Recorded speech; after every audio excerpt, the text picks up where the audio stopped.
The book I'm going to tell you about is What Jonah Knew by Barbara Graham, which comes out in July of 2022. So many people at Harper have read this book and just loved it with good reason. It's about a 7-year-old boy who inexplicably recalls the memories of a 22-year-old man who mysteriously disappeared years ago. This is a gripping psycho-spiritual thriller about reincarnation. 2002, we meet Henry Bird, a 22-year-old man who goes missing. And in 2003, Jonah Daniel is born. And 4 years after his birth, he starts to have mysterious night tremors that have no clear explanation. He has imaginary friends that he insists aren't so imaginary.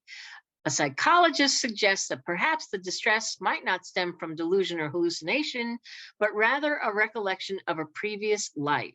You have to read the book to find out. So many raves. Amy Tan, Ruth Ozeki, and this quote from Sylvia Boorstein, meditation teacher and author of It's Easier Than You Think.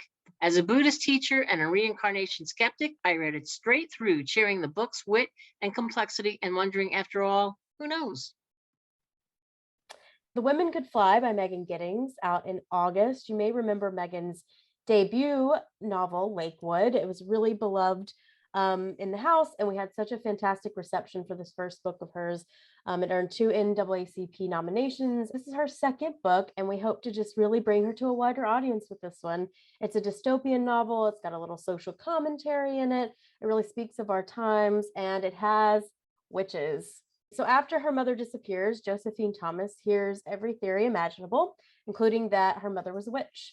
This worries her the most because in this world, witches are real. Peculiar behavior raises suspicions, and a woman, especially a Black woman, can find herself on trial for witchcraft. But 14 years have passed now, and Jo is ready to let go, but the state starts mandating all of the women marry by 30 or enroll in a mandatory registry. And she feels even more connected to her mother. It's strong women, a little bit of magic mixed in. It explores the limits that society puts on women. And also the book is in development for a long-form TV series at Amazon Studios. Hi everyone, I'm here to talk about The Burning Season by Alison Wisdom. This book comes out in July when it's peak heat where I'm at, so it's perfect timing in my book. If there was a phrase that I could use to describe the burning season, it would be drowning in fire and burning in water, because the premise and the writing, while disturbing, actually really takes your breath away. We meet Rosemary, a girl brought up on phrases like, "oh, here comes trouble," until she happens upon a newly formed Christian sect, the Church of Dawson, in a last-ditch effort to save her marriage.